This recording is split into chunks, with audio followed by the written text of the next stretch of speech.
live. Clap for Dan. All right.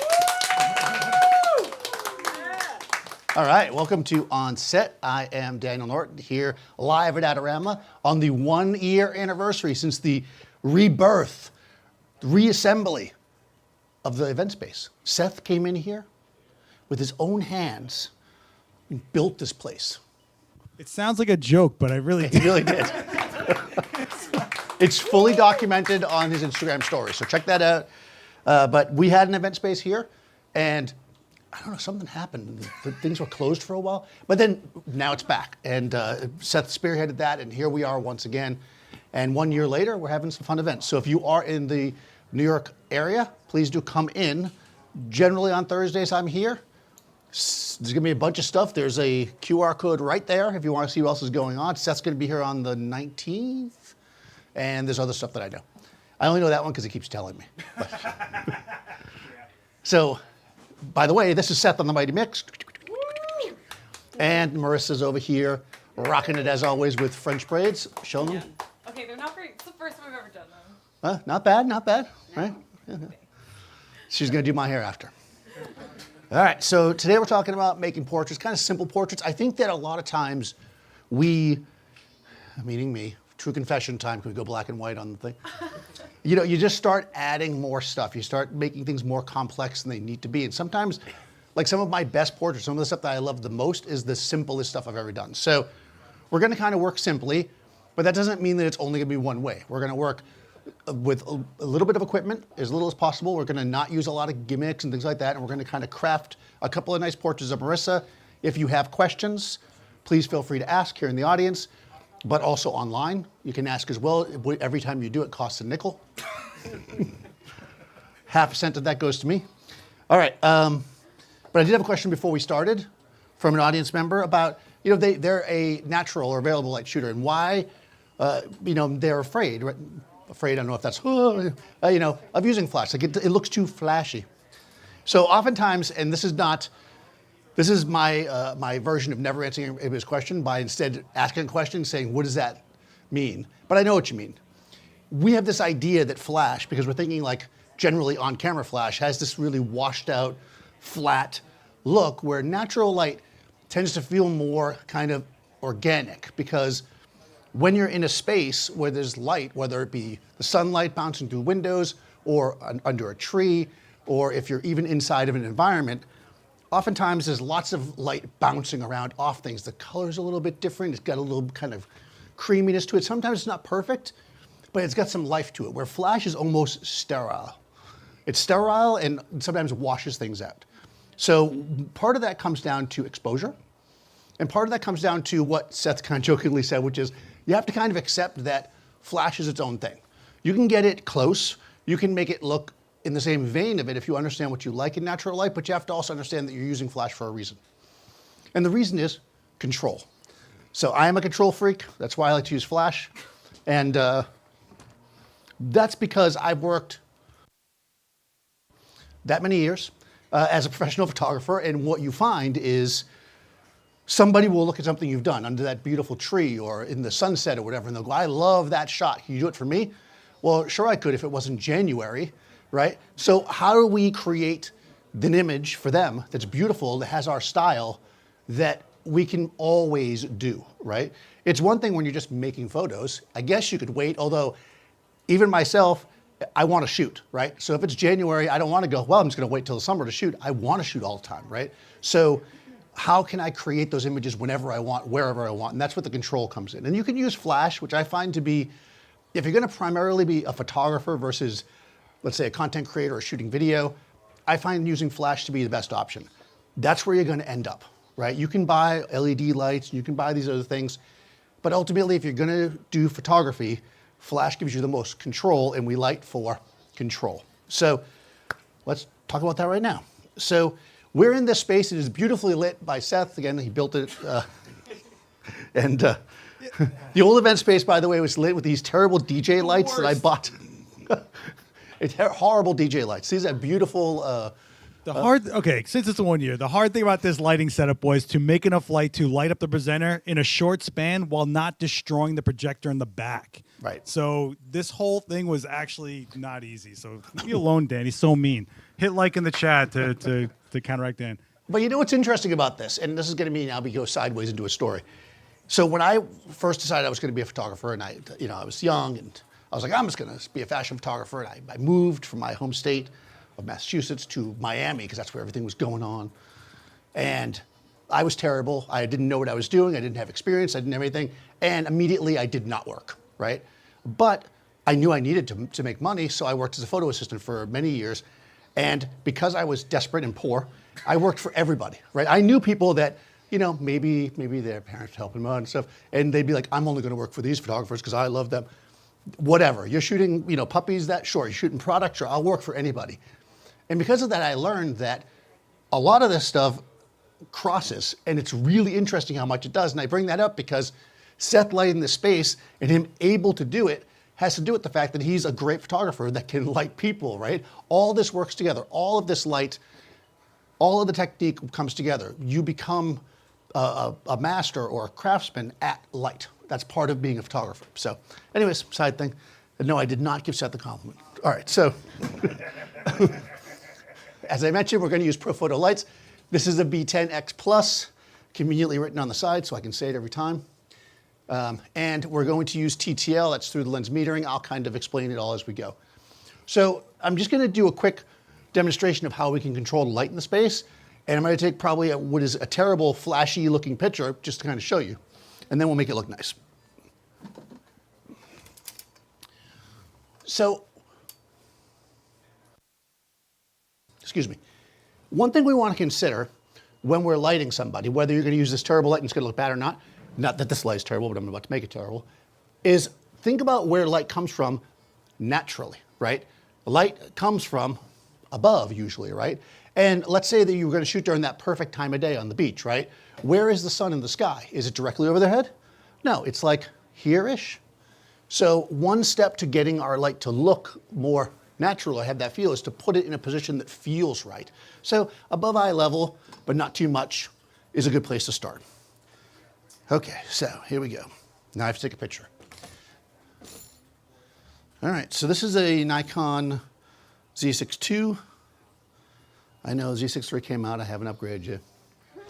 And we're going to make an image of Marissa. But before we do that, we're going to make sure that we have control of our light, of our space. And the simplest way to do that is to create what I call the black frame.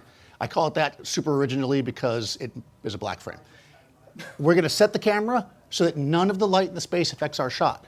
Right? We're standing here and you can see all this beautiful light that Seth built. We don't want that to affect our shot. So we're going to set our camera first. We're not going to go, here's the light in here, I'm setting my camera. We're going to set our camera based on to get rid of this light. So the simplest way to do that is to set your shutter speed at the highest shutter speed within its normal range. That is without high-speed sync. Because that way I can save another class for high-speed sync. That's why we're not going to use that. Then we're going to set, there's other reasons to not use high-speed sync. I'm joking, but not high-speed sync. We're going to set our ISO at the lowest within its normal range. So 100 in the case of this camera. Then we're going to set our aperture based on how much light is in the space. Now, you might have that beautiful 1.2 lens because you're showing out and you're like, I got this lens. You don't need to be shooting at 1.2 when the background is a gray piece of paper. Nobody cares or knows if it's in or out of focus. You can close down a bit, it's going to be fine. You probably don't want to close down to f/22 if you can avoid it. Generally, your lens is going to be sharpest somewhere in the middle, so you're going to be better this way anyways. Usually around f8 is good in this space. I know that because I'm here all the time. If you don't know, look at the back of your camera, adjust your aperture until your subject disappears, and then go maybe a stop darker. Sure.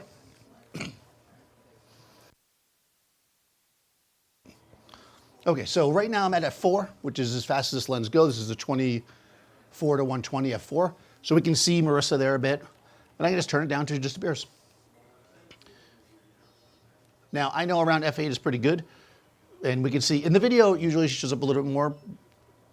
I do not know why. But anyways, we'll take a shot. And we should have a black frame. And we can test this. Again, I'm in Capture One. We can test this by taking our adjustment slider and just basically fixing it until we start to see skin tone. So right around there, and we can see that we're about 2 stops underexposed, okay? That 2 stops is effectively our shadow. So you can do this anywhere, right? If I am outside, let's say under a tree, it might be that I have to, close down to f22 or whatever, which you might not want to do. So eliminating all the light outside is not your best bet, right? You just use a different technique. And there you're usually using the sun as your baseline, but maybe we'll do an outside thing if they ever bring this whole system out. Can we bring the whole system outside at some point, Seth? Get to work, Dan. All right, all right. But what this tells us is everything you see from this point on, unless I change my camera, is my fault, right? So when this next picture is terrible, that's on me because I put the flash with a bare head, which is going to be very harsh, very close to my subject. Somebody online is going to like this picture, but I got to tell you right now, it's not going to be good. All right, let me reset this. So we're using TTL, which means through the lens metering. All that really means is we're using the meter in our camera. So if you have ever used the meter in your camera, either by putting it in aperture priority or shutter priority or P, or if you just used it in manual and adjusted until it was in the middle, you've used the meter in your camera. All TTL does is use that meter to make the flash work. It's simple as that. A little tiny photo assistant runs out of the flash, checks the thing, comes back. It's as easy as that. So I'm going to frame it up, making sure to cut off the top of her head, and take a shot. Now we should get a decently exposed picture, right? When we do. And that looks flashy, right? Yeah, it looks flashy, right? Because it's like washed out and it's direct and it's just, but whatever, right? But it's an exposure, right? I didn't have to do anything. And remember that without the flash, this is our exposure. So I made that light. I'm very proud of it. It's not good, right? It's not good not because it's not exposed properly. And this is a big point I want to make here is that a lot of times people think about lighting because they're thinking about exposure. Like, I need light because it's too dark, or I need light, whatever. You need light to shape, form, and create feeling. That's exposed properly. It's not very good, right? Again, that one person online that likes this shot, that's fine, if that's your style. What our issue here is 2 things. Our light it's hard, which isn't necessarily bad. We're gonna use hard light in a minute. But it's also very specular. Specular is the other end of it. People don't talk about this. Specular versus diffused. Specular means punchy, right? So not only do we have hard light, which is creating abrupt shadows, we also have light that's really punchy. So we've got bright highlights and dark shadows. It just doesn't feel right for a portrait in this case. If she was standing on the beach and I kind of just dialed my exposure down a little bit, that might be fine, right? But we're not on the beach. We're in front of a gray piece of paper in the city in the background. So the simplest way to make this nicer is to make it softer. And to make the light softer, we make it bigger. Diffusion doesn't make your light softer. Making it bigger makes it softer. Now, if you put a giant piece of diffusion in front of it, will it also make it softer? Sure, because it's making it bigger. Diffusion makes it less specular, which will help make the skin tone more even. Okay.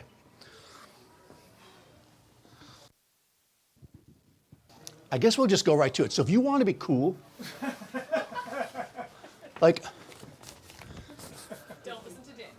Like you're hanging out, you're like, you know what, I'd love to be on YouTube.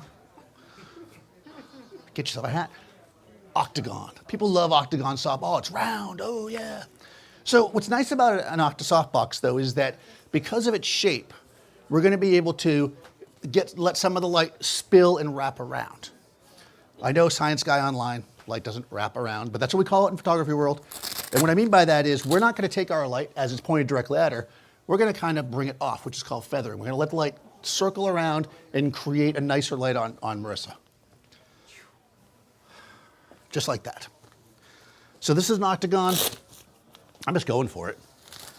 None of this messing around with regular softboxes. If you guys have any questions in the chat, go for it. Questions here, go for it. This is what we're live. I know Dan likes to talk to himself, but this is what we're live. If you have a question relevant to the shoot. All right, so again, I don't want to point the light directly at her. I want to think about my light source and how I want to light and how I want to control it. Generally speaking, I'm going to want to have the light feather. So feather means that it's not pointed directly at her. I could feather it this way. And then it would fall off darkness that way and the background would be lit. But more likely, I'm going to want to feather it this way, which is going to have a couple of advantages. I'm also going to move back a little bit. One of them is that I'm hiding. The light's going to come like this, and we're going to get kind of a nice kind of gradient across the background as opposed to a flat background. The second part is we're going to have all this light over here. It's going to go past her and light the audience. No, it's going to go past her, and we're going to be able to bounce it back in if we choose to give us a little more control. I am going to raise the light a tiny bit because I feel like it's a tiny bit too low. You will find that when you move the light back or towards the model, when you add a modifier, you may need to adjust the height. This floor is also incredibly uneven. Yes, also the floor's uneven, yes. All right. Sorry. Came out of nowhere. Seth's killing me today. You're killing me. You want to start this? I should have never smoked. All right, here we go. That was like the 80s. Well, I know. It was the 80s and I was 10. Cool. All right. So now we've got creamier light, right? Still a little bit overexposed, but we got something to work with here, right? We can see, that's soft focus. If you like soft focus, go for that one. All right, let's try that again. Okay, try that again. We'll just delete that part in the video. Nobody will ever see it. All right, so we can see how much smoother the light is on your skin, right? It's more even. It's still a bit overexposed. So if your exposure is too hot, right? Thank you. I mean, they're both exposed correctly, and you can actually see that they're exposed the same, but you can see the difference between the hard light that's punchy, right? This is kind of like the sun, but not as nice. And the one on the right is more like window light, right? It's a little bit softer. It's kind of coming in. The shadow transition is a little more beautiful. It's more even on her face. It's also a little bit warmer because anything that you put in front of your light becomes the light source. And every piece of diffusion you put in front of your light is going to likely warm it up or cool it because that's just the nature of fabric. Now, I do think it's a little bit hot. So if that is the case, I'm putting water. Yeah. There you go. Oh, thank you. Then we can actually adjust our exposure. So let's just take a quick look. Yeah. I think it's just a smidge overexposed. So I'm just going to make a little adjustment. Why are her pupils white? Because she's looking directly at it, and that's the catch lights. If Because you she's don't looking want the white pupils, she can roll her eye just off of the light source. Right. That's a specular highlight. Specular highlight is a reflection of the light source. Her eyes are wet, right? So they're going to reflect. So if you don't like that, as Seth said, light reflects at the same angle it comes in. So if she looks right at it, we're going to see the reflection. If she looks towards me, you'll see it less. It won't be gone completely. If you want no catch lights, come to Seth's demo. I just like dead eyes. Seth likes the dead eyes. On the 19th. Yes. All right, so I've dialed this down a tiny bit. Let's just we'll have a look at this. Try to get a little more shape to the face. Okay. And now we have a little bit less, kind of a little more classic, a little more of a classic catch light, right? The bigger the source, meaning the closer it is, right? Because it's bigger when it's closer, the larger your catch light will be. You can actually create a situation where you have such a large source that the catch light takes the entire eye and you don't even notice it, right? That's not going to be the case here because my box isn't big enough. But if you had like a 6-foot silk, right? Cool. We sometimes see that if you're shooting people in a space, like I have a daylight studio with a lot of windows, you'll see kind of the whole eye will have a little specks, and if you look closely enough, you actually see the reflection of all the windows in it, which can be really fun. And of course, you can just Photoshop that. I mean, just circle it with Photoshop and type in the AI thing and you'll be done. All right. So let's say, for instance, though, you thought, because you were wrong, but you thought that this was too shadowy. What you could do is fill it in. Because we have a large source. Oh, we're going to use it? I mean, all right. For the first time only on Adorama TV. For the 1-year anniversary, guys, this is the almost 90% there prototype of the real Book and Reflector with actual silver inlay. So it's almost there, coming soon. Hang tight. All right, I bequeathed it to Daniel for the first time. I think I used the other one on a stream too for the first time. All right, so if you ever want to forge a check, there's Seth's signature. All right, So we're going to bounce light in. We're going to take the Brooklyn reflector, which looks like a pizza box. We're going to bounce a little bit of light in. Okay, now, yeah, there we go. Pretty. Now we've got, thank you, Seth. No clap for the Brooklyn reflector. All right, so. I don't need your pity clap. You don't deserve it. You don't deserve it. So we can definitely come in here and clean this up a bit, right? If that's what you like. And this has a different feel, right? Now, also, obviously, how she's posed, how she's looking, all that has been part of it too. But here, we still have shadow, right? We're not dealing with completely flat light, which we can definitely do, and we'll talk about that in a second. We've still got some directional light.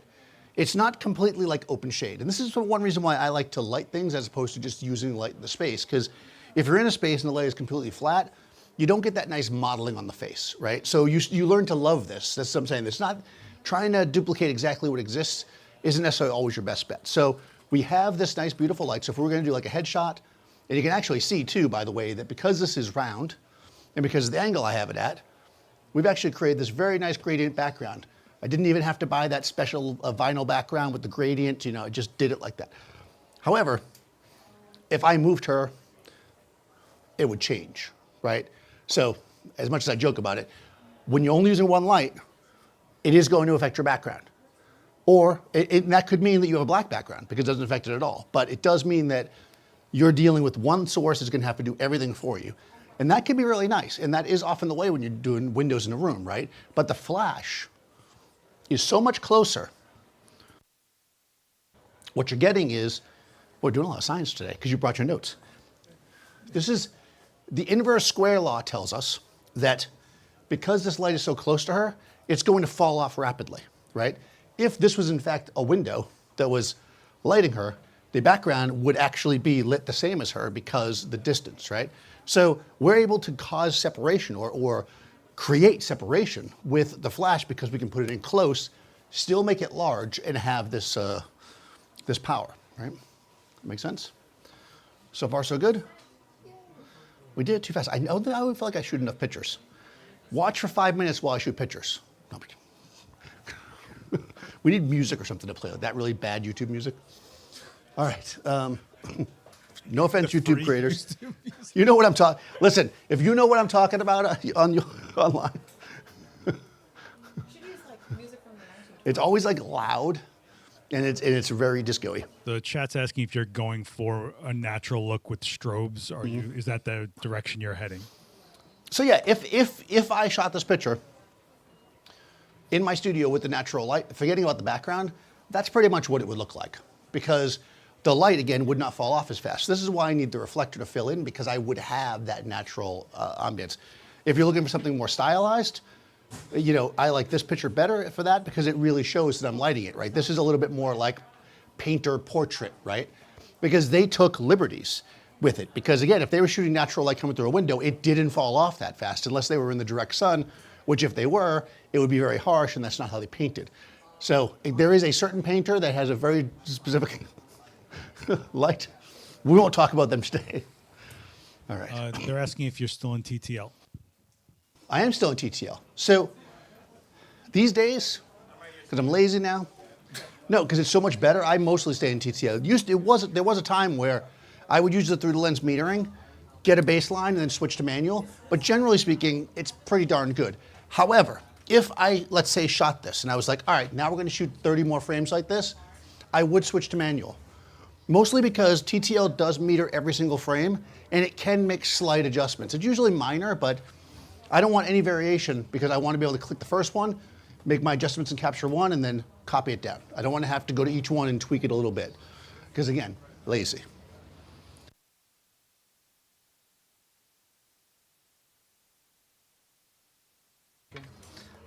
No, we're good. Thank you. No, something in my. All right, so let's. No, it doesn't matter what kind of pizza. The box just has to be a proper white. Right, there are actually, if you go on Seth's demo on the 19th, he'll bring various pizza boxes in.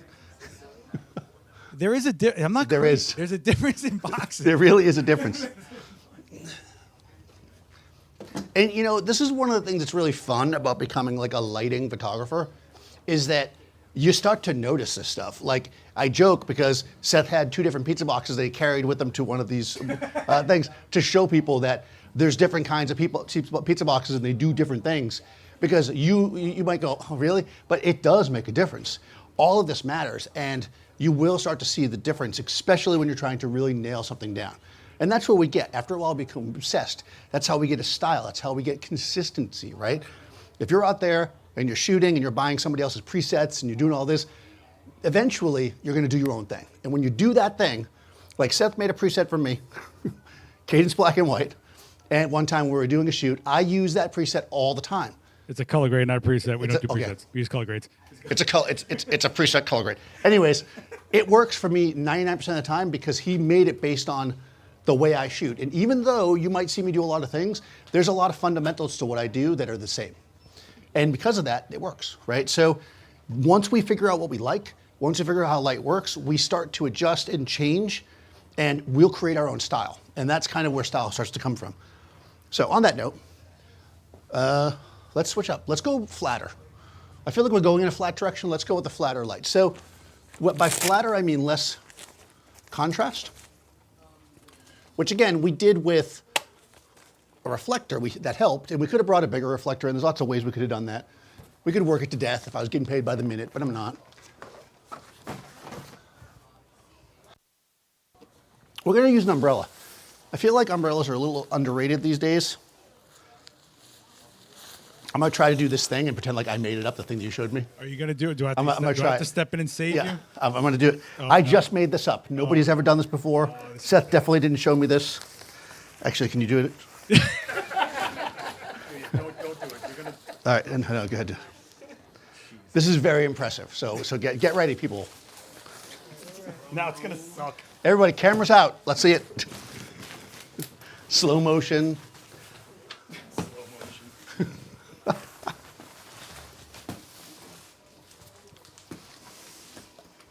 Oh, see how he did that? You didn't even see. So basically, this is a umbrella with a diffusion sock. Used to be, you pay extra for that. Now they kind of come with them. It's true. It's true. And what we got here is a couple things. Light goes into the umbrella, bounces around, gets all jazzy in there. It gets much larger, right? This umbrella is 51 inches. I can tell that just by looking at it. You read the tag. I read the tag.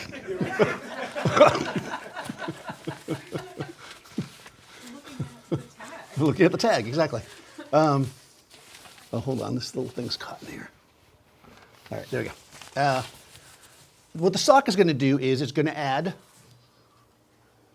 diffusion. It's going to bring down a specularity, which is going to help flatten the image, right? Large source is going to make the shadow transition slow. Diffuse source is going to make the highlight transition slow. So we're going to get a flatter image.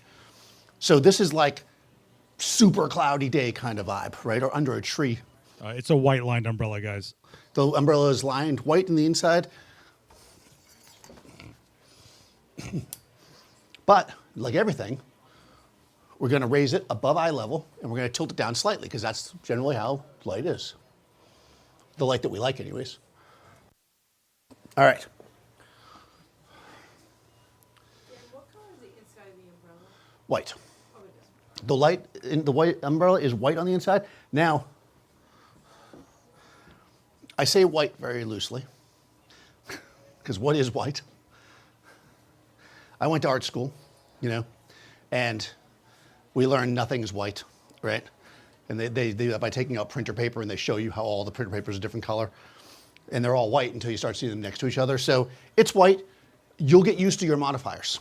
This is one reason too that as you sink into a brand, it's worth kind of working a brand deeply because you might find that this light makes the umbrella makes the light warmer or cooler, but then my octagon might make it warmer or cooler, and then you start having mixed lights. Now you might want that for some things if you're trying to create something that feels a little more organic, but generally speaking, we want to kind of be the same because again, we want control, right? So if we have 3 lights that are all different colors, that doesn't work for us. So try to stick within a modifier group when you're working on any individual shot. I learned this years ago when, I don't know if they're still around. Can I talk about a brand that's not, is Alien Bee still around? I'm talking about it anyways. So a while back, There was a company called Alien Bees, and their lights themselves, did anybody have any of these lights? You can admit it. And the lights themselves came in different colors. They're really cute. And they were super cheap. And they had a battery-powered pack. It was like the cheapest thing that you could possibly have. Like, it was like so inexpensive. I mean, inexpensive when I say cheap. I bought this thing with a beauty dish. I was shooting with it on the beach. It was awesome. I was like, yeah, this is the best. I came back. I was in Miami. I came back to New York and put it in the studio next to my Profoto lights. It was like purple. I mean, it was like the color was completely weird and different.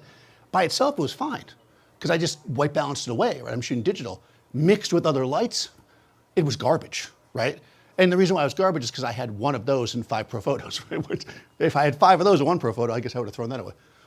No, I wouldn't have. But anyways, my point being is that consistency is going to be important here.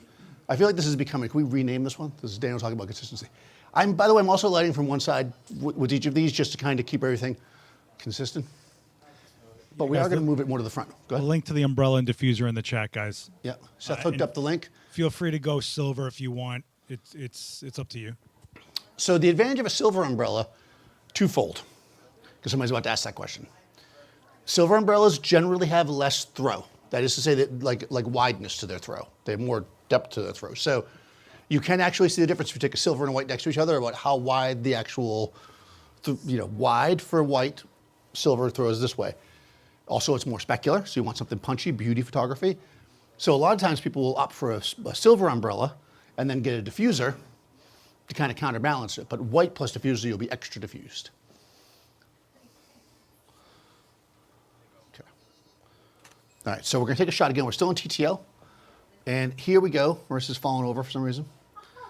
And again, no reflector. We can still see we have this shadow, but if we notice the shadow, the difference, right?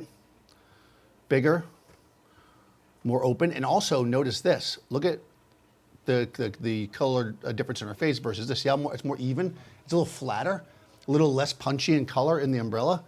It's a little bit more dull, right? Which might be what you're going for, because we can always punch it up, right? We're dulling it down. Marissa is wearing matte-ish makeup. She's not, running around, so she's not shiny at all. So it's not necessarily a huge benefit here, but if you were working with somebody that's maybe more shiny, like me when I don't have this hat on, this would be probably pretty nice, right? Because it would smooth it out. Because your specular highlight, the shine, is a reflection of your source. This source is much bigger and it's more diffused.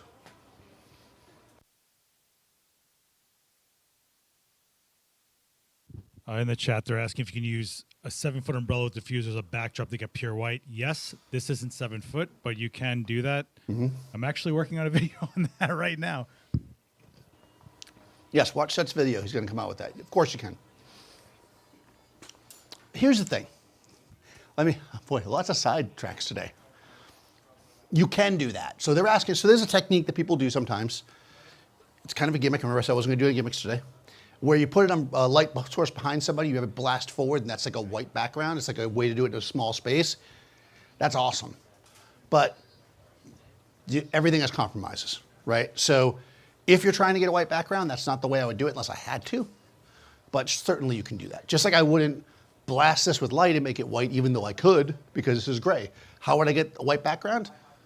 I'd use white paper, right? And I would light it evenly to the correct exposure, then it would be white. Okay, we're gonna go more dead on with this though, because I think this is fine and flat, but to really kind of show you how I would use this now, in the case of the other one, actually let me use the reflector first.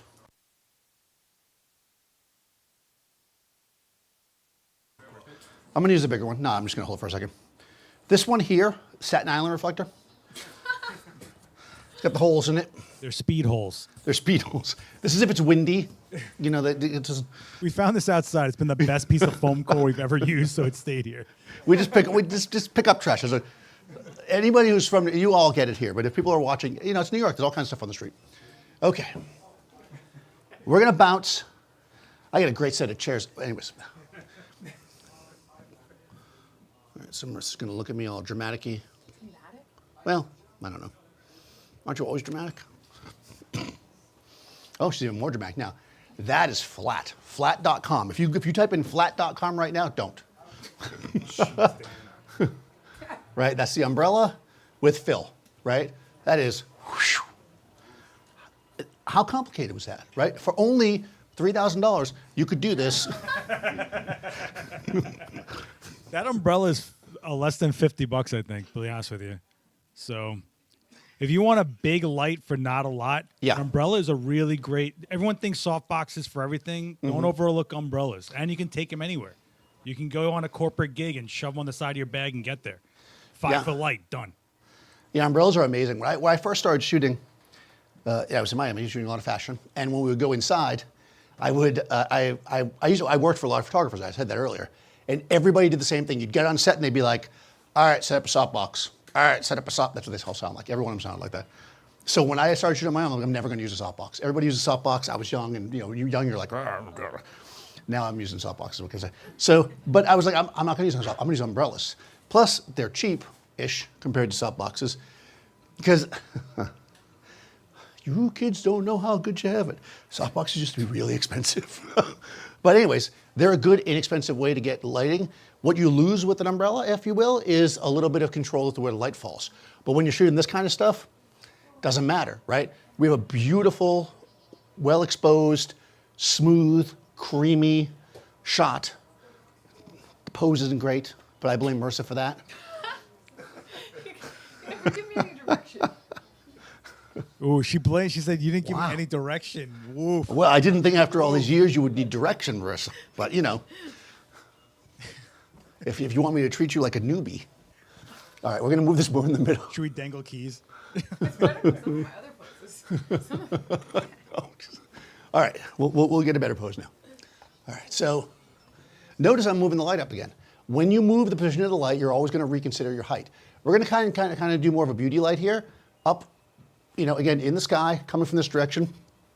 Anybody who's ever shot headshots in New York City, this is the put the person under the scaffolding light. I got one real quick question. Yes. Someone's asking via what they're looking through on YouTube. It says the background in the last photo looks a little blue. Is it going blue or is it actually gray?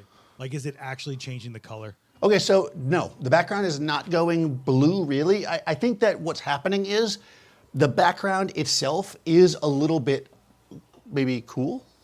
And, as it gets darker, it's more saturated. I don't know. It doesn't. I don't think it's not changing the color, because if it was changing the color of the background, it would also be changing the color of Marissa, right?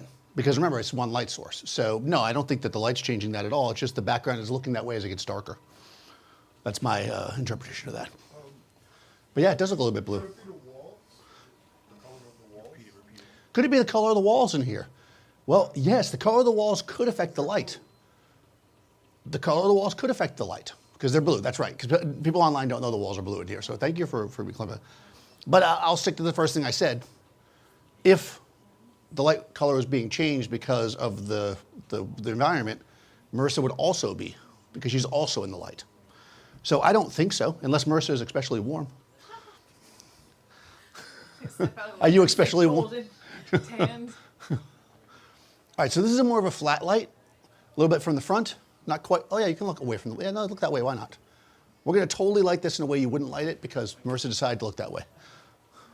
Also with her eyes closed. We'll try that again. Underexposed? I have it turned down. Look at that. Right, so here's something going on here. So Seth pointed out that it's a little bit underexposed. That's because I actually told TTL to underexpose it. So we'll give a little more exposure to it because I think you're right. But also, with such a large light source, she can look away easily, and we still have creamy light wrapping around. I know I'm saying it around her. I mean, there is still shadow. We can see it here in her nostril, and we can see it over here. Malls love when you zoom in on the things.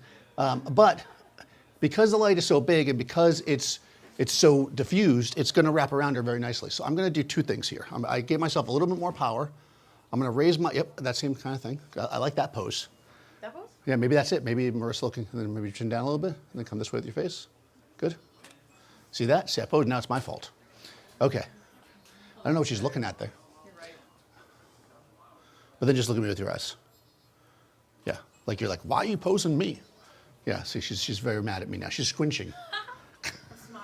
Smizing. Smizing. Oh no. So there we go. That's Marissa giving me attitude because I'm trying to pose her now. You see what happens. This is why I don't do it, people. Now, I brought the power up a little bit. You still think it's too dark? I'm going to go to 0. What's interesting is we're lacking any kind of specular highlight, which is making the image feel a little darker, right? Probably also bouncing off the white on the white. Yeah, it's all right, maybe. I'm going back to 0. We'll take one more shot. Look towards the light this time because I feel like that's what people like. Look into the light, Carol-Ann. Don't look into the light, Carol-Ann. What happened there in that movie? I still don't understand. First she's telling her to go to the light, then she's like, don't go to the light. No? Poltergeist? Yeah. Please explain that to me. If somebody understands why she suddenly doesn't want her to go to the light, Seth knows. Seth knows and he's looking at me indignantly. I'll get a lecture after this.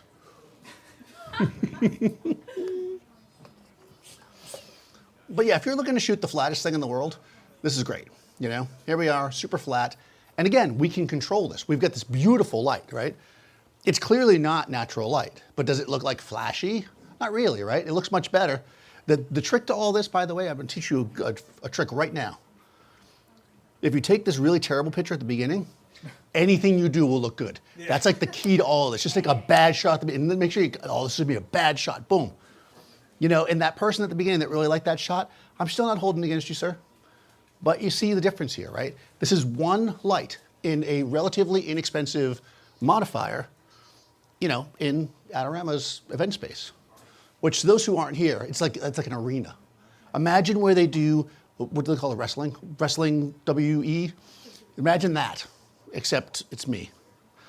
Wow. Like, what do they call it? Wrestling WE? They changed it. It used to be What's your train of thought? Like, I don't even know where this... It used to be WWF, and they changed it. Yeah, because World Wildlife Federation won that one. Oh, really? Oh, that's interesting. Yeah. Oh, there you go.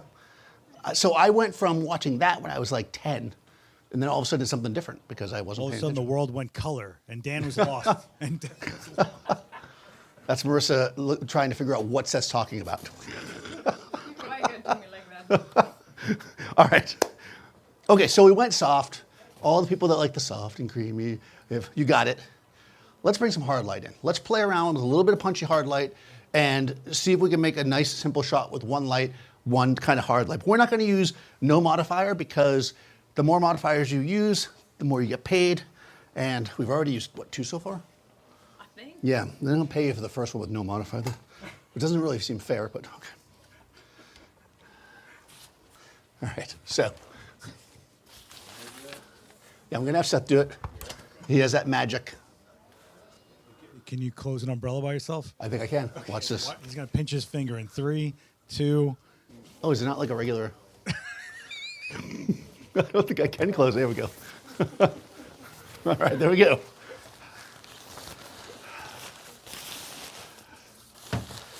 Thank God for Seth. All right.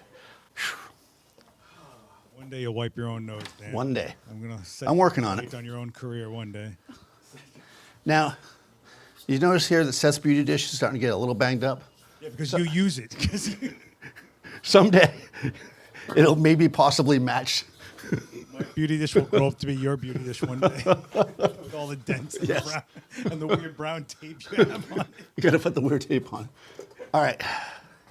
So you may have noticed throughout this whole process that I guess for this part of it anyways, that the long leg of the C-stand's been this way. That's because we had a big old umbrella, and you want to put the weight over that. So since the weight here is the beauty dish, I'm going to put it over this. I'm going to have to just spin the C-stand. I probably did that earlier. I didn't say it. All right. This is a beauty dish. Whenever somebody's like, what do you do to make somebody look beautiful? Beauty dish, easy. This is going to be a hard-ish light source, right? We know it's going to be hard because it's relatively small, right, compared to what we've used so far. This is 22 inches. The first thing was 36 and then 51. Keep track of that. You'll be tested on that later. And one quick technique is to say, is the source bigger than what we're photographing or not, right? And while 22 inches is slightly bigger than Marissa's head, remember that when we move it further away, it becomes smaller relative, right? So this is a fairly hard light source. At this distance, it's going to be somewhat soft because, again, it's not quite bigger than her head, or a little bit bigger than her head, I should say. It's definitely bigger than her head, I don't know. but not much. All right. This is silver lined, so it's going to be punchy. Not only that, because I really want to collect the money, we got a grid on here. The grid, or honeycomb grid, is designed to reduce the spread of light. Normally a beauty dish is 117.5 degrees of spread. He's not being serious. Stop. Doesn't matter. I could say anything. You don't know. You're not going to look it up. But this reduces it to 25. You were writing it down. All right, 25 degrees. We're getting a comment of like, actually, Daniel, I did some tests in my garage. It is 118 degrees.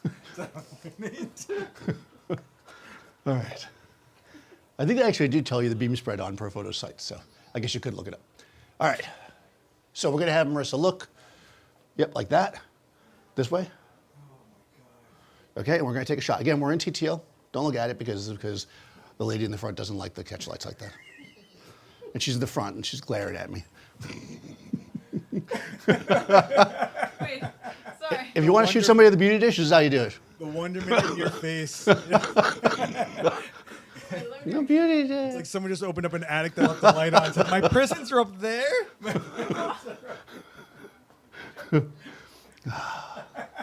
Wow, all the drama we were trying to build up with that shot ruined in one sentence. Well, that's a pure 117 degrees if I've ever seen it. Actually, it's 25 degrees because you have the grid on there. That's right. That's actually a real number. That's Yes, yeah, 25 is real. So no catch lights. Yeah, right at me. Down. We're going to do a little reverse Rembrandt. All right. All right, so actually, we're still getting a lot of light on our face. What am I doing here? Forget that I took those. Let's go like that. There we go. All right. I want to add a little more shadow. So we're going to add a little bit more punchy shadow here with the beauty dish. There we go. We're still coming in a little hot, but again, it's not so much that it's overexposed because we have detail here. I know you love to look at how close. Look at how close it is to Marissa. But look, there's detail there. Like there's detail there. Yeah. However, it's the specular highlight because it's silver is pop, right? 24 whole megapixel skin texture. Yep. That's it. So because this is silver, we're getting a punchier highlight. So if we want to have more richness to the skin tone, we'll have to underexpose it a little bit. Because I don't want to diffuse it because it'll go flying everywhere. One thing I see people do all the time, so I'm going to have to call you on it right now, and you know who you are. They get this beauty dish and they spend the $412 for the grid, and they put a piece of diffusion in front of it. And what happens is, it comes out 25 degrees and then hits diffusion and goes back to 117.5 degrees. So if you're going to put diffusion on your beauty dish, you got to do it behind the grid. Okay. I felt like Marissa wanted me to take a picture. I don't know why I did that one. Yeah. We're gonna come in and we're gonna go into a classic beauty dish type position. Because at least once per demo, I have to swing the thing in the air so Seth gets nervous. Put a sandbag on it, please. There is. It's not that I get nervous. I just know your grip strength. I'm going to have to tighten it after you're done. Yes, that's right. All right, so we're going to take a sandbag. So the sandbag police don't come. We put it over that leg, right? This is the leg we want it on. I know that seems weird to some people, but that's where you got to put it. Trust me, I'm not even making that up. All right, because that's the long leg. That's where the stability is. I'm going to slide this out and down. I'm going to tighten it. Okay. I'm determined to do this once without it falling. Dan, that light has silver on the inside with no diffusion, right? That's correct. This is the silver beauty dish. No diffusion here. We're going to move this into more of a centralized position, like what they call a butterfly light. Yeah, we're just going to get centered on. She's going to look at me. She's going to be like, I'm a model. I'm a model. Oh.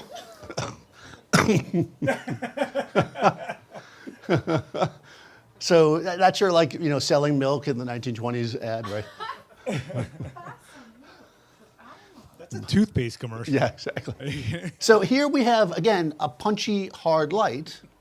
Punchy because it's specular, right? Look at that shine, but not shine because our makeup is matte. But we have nice highlight. and diffuse, hard because we have the lines here under her nose. We can see the shadow.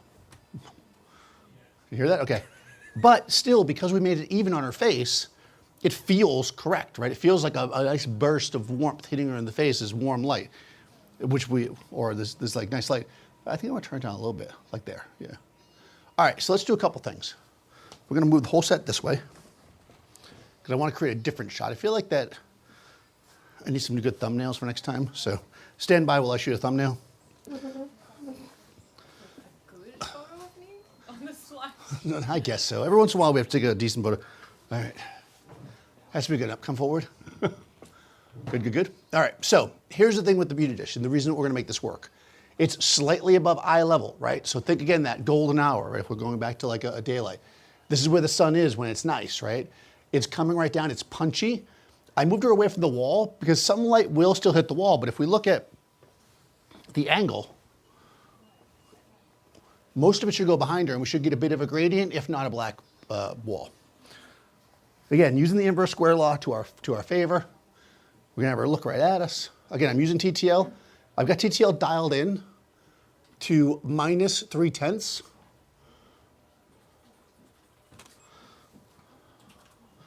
And now we've got a little bit more of a dramatic, but look at how nice and even that light is. Should we test the silver thing? Yeah, let's do it. All right. The grid's rough. I don't know. It's now a grid is both amazing and terrible. It's amazing because it'll help control the light so it won't hit everywhere else. It's terrible because when you want to use a passive fill that is like a reflector, there's not a whole lot of space for you to put it, right? Because again, we're limited to this 25 degrees. So I'm gonna come in with the silver. We're gonna try it because we're doing kind of a beauty-ish vibe. This is the first time we're ever trying this silver. This is the first time ever on national TV I haven't even tried this or yet. international. There we go. Oh, look at Ben's in a V, guys. You see that nice, it'll erect. They should make products that do that. Okay, no, it's gotta come up higher. It's doing something. Yeah, no, it is. I just wanna. All right, so one thing we can do here, this is what the modeling light is for. It's for models. There we go. Right, and what she can do, see, Marissa's experience. You guys think, if she looks in, remember, light bounces, right? So if she looks into the reflector and sees the light, right there, it should be hitting her. Yeah, we can actually see it. That's the trick. All right, there we go. All kinds of reflector tricks today. Well, one reflector trick. I'm not gonna go crazy. Oh, perfect. I don't know what happened.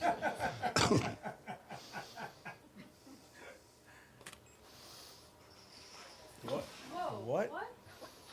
It went off. Wow, your reflector really ruined my shot. Imagine like the foil is just wrecking the radio waves or something. Oh, maybe they're not synced. It'd be a good time to figure it out. Let's try it again.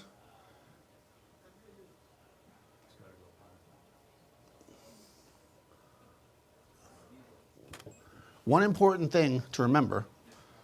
Ooh, we're not getting a lot of it, if at all. Let's get Seth in there.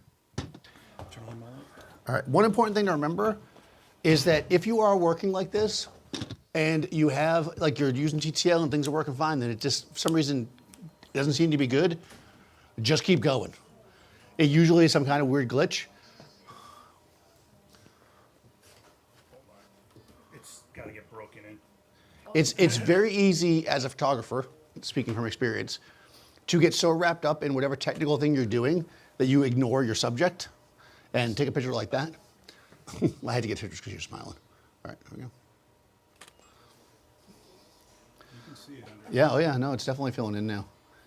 It's very glamorous. So we can see the light's nice and punchy. Actually, you can see, like that's probably from under her lip, maybe. Well, if you But I can watch- see under her chin. If you do this one, you can see. Yeah, you can see the specularity it adds. It fills under her chin. try Can, without the grid? can we try it? There's not enough. We can go without a grid, but that's what amateurs do. Yeah, so let's say you only want to use one light, because we do. Even though I set up two lights, so I'm still charging Adorama for both. We're gonna try this. This may or may not work. Huh, okay, that was not bad. Yeah, it's in the shot, but we did get. You don't want looking through the camera. Well, I wasn't really looking. Nobody looks through the camera these days, right? Okay, lower the front. The front. Yep, that side. The side towards her. Lower, lower, lower, lower. They're good. Nah. It's catching the front, but it's not enough. So basically, what we need is the grid off. So if you are just going to use one light source, it's going to be very bright.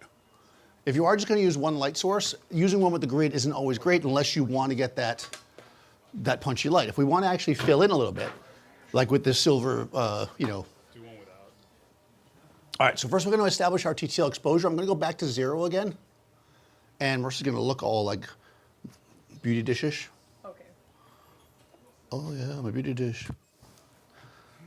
There we go. All right, so we're hot, right? That's 117 degrees. 117 degrees of overexposed. All right, so I'm going to come in here. And again, it's not really overexposed because we have detail, right? 255 is white. We're not blowing out anywhere. I don't even think the reflection in our eyes is blowing out. I'm just going to grab this, though, because remember, the light meter people are going to hate me when I say this. Exposure is all about taste, right? There's a certain point where something's over or underexposed, but a lot of it comes down to what you like. I want it a little bit duller, so or less punchy. So I turned it down 1/3 of a stop. You're going to do it again? Yep. I was waiting for her to look at me. Yep. There we go. That's a good baseline exposure. Marissa's looking sufficiently, she's looking sufficiently snobby. Down lower with the side towards the camera. Right there, perfect. Okay, perfect. Boom. Whoa. Whoa. Well, I think it reflects. there's a reflection there. I feel like the silver side's better for a diffuse source because it's just too punchy. Yeah, let's go white, yeah. Okay, right side of the box is in, as is your arm. This arm? Yep. No, that side of the box and this arm. Yeah. Sorry. All right, good.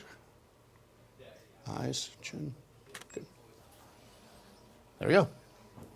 Smooth jazz. And we can actually see it in our eyes. For those of you who like to count reflections. It's not bad. I like the white. I mean, that did do a lot, though. It did. Shape of her mouth is different, too. Mm-hmm. Yeah. All right. It's completely transformed Marissa into a different person. But we can see, though, that we can get a variety of images, you know, that all with one single light, that actually all create a different vibe. Where's my beautiful softbox image? You know, we have the nice umbrella. We can create what I think is the better version of the softbox look, right? It's got that little bit of texture in it, or a little contrast. That's probably not the frame I like, but that's okay.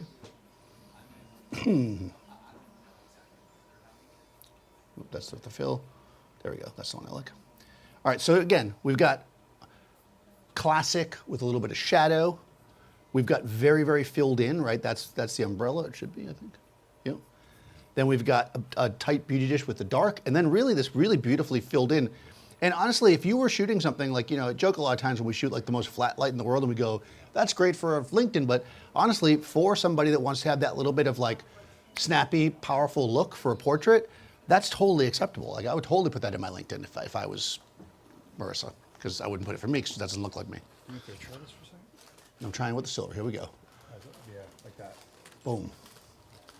Yeah. Oh. Yeah. So there we go. now you can little, see it. Look at that right there. That's the specular highlight. The only problem is that. Yeah, but it's a hard light. Yeah. So if she was wearing something that didn't have the collar, this might be really nice, but what we're getting here is a reflection coming back up. Because we're literally getting, normally I say you can't get, like it's hard to get a massive shadow from a reflector, but with such a specular and powerful reflector, this is almost a mirror, you know? So yeah, that's pretty good. Dan, question. I'm sorry, which of the you prefer using more, the hard beauty dish or the classical beauty dishes? Oh boy. Asking the tough questions here in the audience. So what do I like more, the hard beauty dish or the soft beauty dish? I'm going to say the hard beauty dish because you're just asking me what I like. I'm not going to give any reasons. No, but so I actually made a video about this. Let me preach. Now, the thing is that soft beauty dishes to me, all the ones I've used, I haven't used them all, come off like a version of a tiny octa, more so than a true beauty dish. There's something about a beauty dish, the shape of it, the fact that it's metal, that has a little bit of a different feel to it, especially with the grid, which is how I almost always use it. So if I'm using a beauty dish, I would prefer to use a metal one. That being said, if I am traveling somewhere, a soft collapsible one is great because it gives me a similar look. And unless I'm trying to match something, I don't really care. I think that's often the question, right? People say, well, this or this, right? But if I sat here and shot 10 shots, portraits here for, let's say, Adorama with this beauty dish, then I flew to California to shoot some more, I'd want to use a beauty dish if I want to match it, a hard one. I wouldn't want to use a soft one because it'd be hard to match it, not the same modifier. Just like if I used an umbrella, I wouldn't want to use a softbox. So me personally, I like the hard one, but you know, I mostly shoot in the studio. So I'm a little spoiled there. But if you're traveling, soft beauty dishes are great. I like the one from Chimera if they still make it. I thought that one was the best as far as how round it was. If you haven't tried that one, it's got more ribs, I think, based on my do. He's looking at me like I'm crazy. Because it ends up being more shallow because you need that shape to be a beauty dish, in my opinion. So people addressing the silver being a little harsh. It's like anything else. You use it where it's applicable. So if you're on the beach trying to mimic sunlight going another direction, you might want that kind of silver, right? So it's not that it's a bad silver reflection in this shot. It's doing its job in her face. It's just not applicable because she's wearing a collar in this situation. But if we were in a situation where we're mimicking the sun at a certain hour, it'd probably do a lot more than white would, right? That's right. And look at the specular highlights in her lips, right? If you were doing some kind of a cosmetic shot, this is where you might want this. I've even used mirrors for cosmetic shots because you want that like real punchy, right? And you don't want to hit them with the light that's going to do that because then you're going to have spots all over the face. But sometimes a fill coming in at the right angle will reflect in a glossy lipstick. So, you know, silver is good for some stuff, just like anything. You know, I think that you got to just think about how you're using it and be wary of shadows that it can cast. Yeah. Yes, sir. When using the grid, 7. No, I'm joking. Because no. when using the grid, wouldn't an active softbox fill be easier than the reflector? Oh boy. Okay. All right. So. Especially dealing with that collar thing.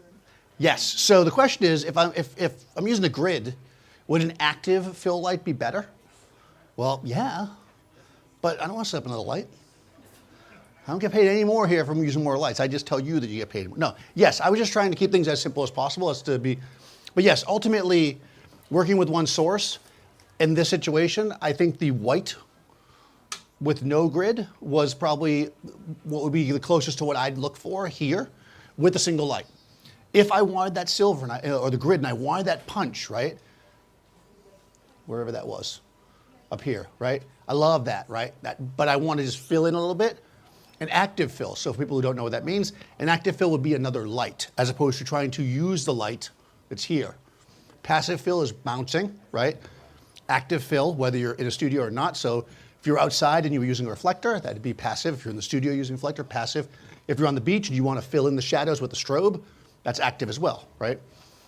So yes, active would be better. That's my next demo, active fill. Unlike unactive fill, it just sits around all day. Better than negative fill. Negative fill is the worst. Everyone hates that guy. That guy, we don't keep him around. Questions, thoughts, concerns? Bad jokes, anyone? No? No. I managed to just squeeze through. I made it through another one. Can you believe it? Yes, question. Which do you prefer out of all of them? Uh-oh. What do I prefer? Well, if I was shooting this for myself, I probably would lean towards the beauty dish with the grid. And I would probably, you know, but if she showed up in this outfit, because I wouldn't necessarily, it's not my favorite in this outfit, right? In this outfit, I think the umbrella is my favorite, which is exactly the opposite of what I just said. But my style leans towards smaller sources, punchier light. That's just how I usually shoot. But in this outfit, if she walked in and I was like, I got to shoot this outfit, interpreting the clothes, I would do the umbrella. Because I feel like that was the closest to my personal interpretation of this. You know, this, what would you call this outfit? This jumper. No, it's not a jumper because it's not shorts, yes. So would you know by looking at that when she walked in? Yep. Or would you have to go through kind of the process? Okay, so would I know that from looking at her? Yes, I would.